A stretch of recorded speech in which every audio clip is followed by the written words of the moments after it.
Hi everyone. I'm sorry there's been such a long delay since I did a video editorial, but I'm really glad to be doing this one because of the controversy around Salman Rushdie at the Jaipur Literary Festival last week. In many ways, it was a disgraceful and humiliating moment for us as a country, and it won't be the first and it won't be the last.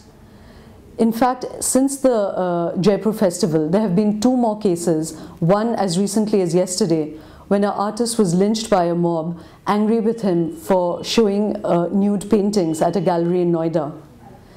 In this discussion about freedom of expression and what constitutes freedom of expression in a democracy, there are four constituents: the state, the artistic community itself, the media, and those who feel offended.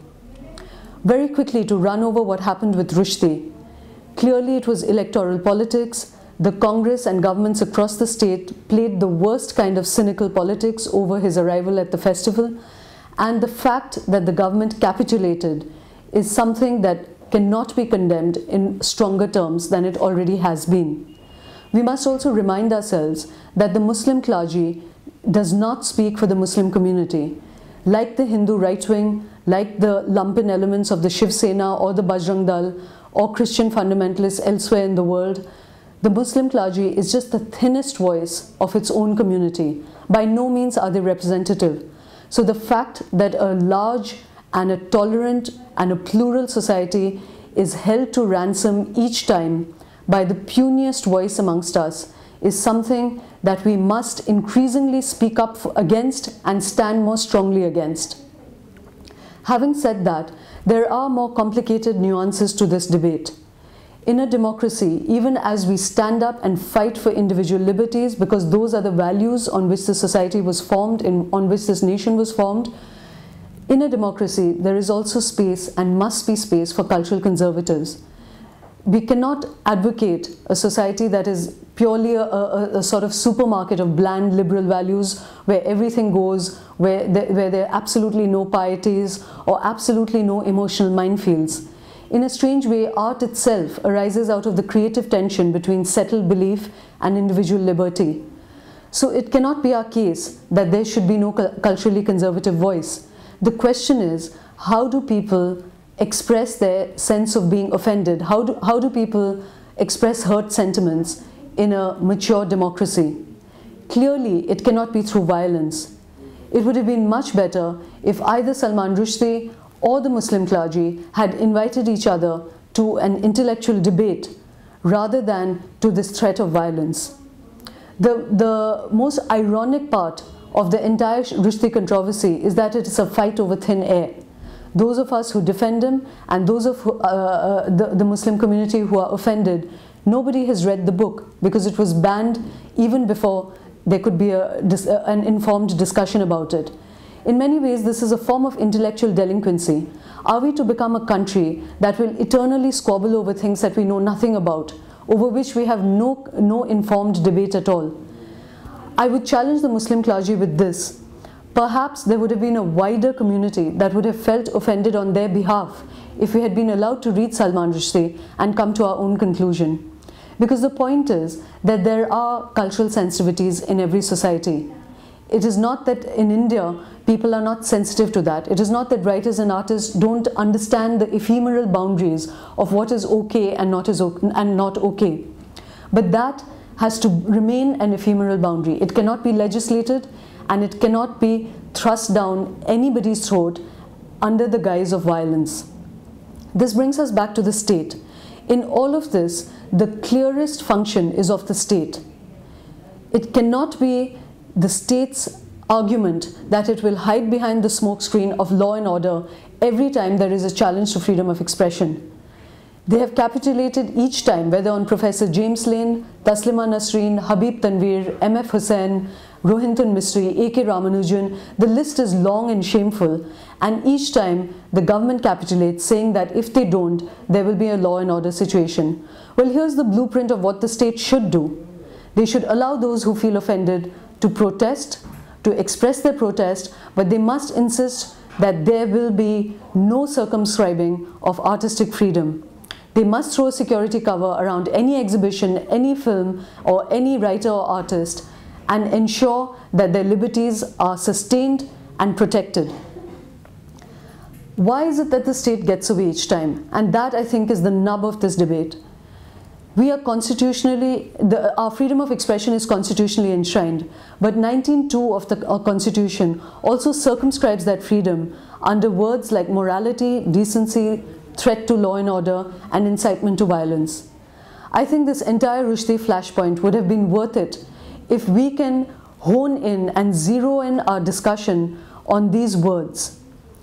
I think that we have now reached a state where we must push for either obliterating these words or ensuring that there is a much narrower and specific definition of what constitutes a law and order problem or what constitutes an incitement to violence.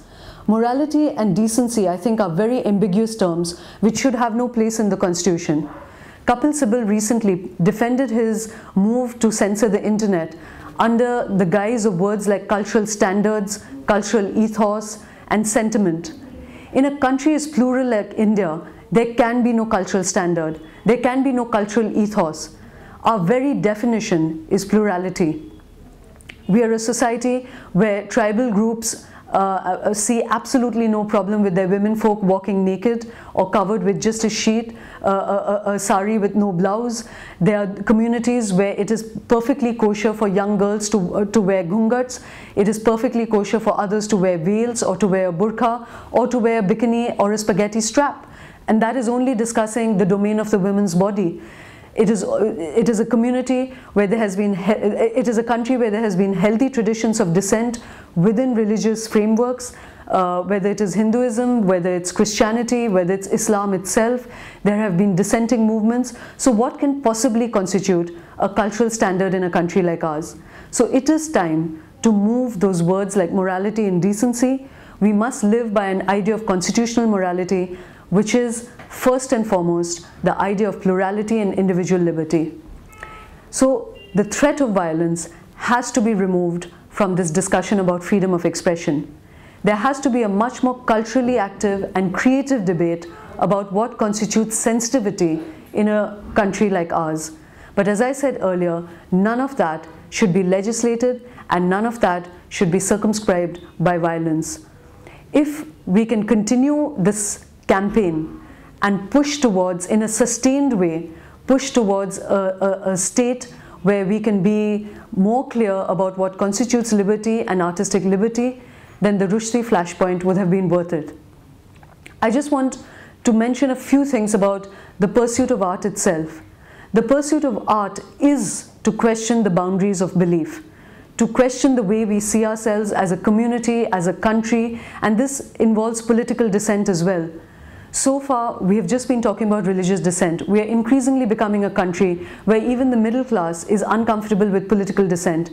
We only have to recall what happened with Arundhati Roy when she brought up the issue of Azadi in Kashmir to remember that these are very swirling and ambiguous boundaries that keep shifting according to our convenience. Another convenience is what happened with the 4 writers who read out from the Satanic verses last week. There was a lot of debate about whether they had done the right thing.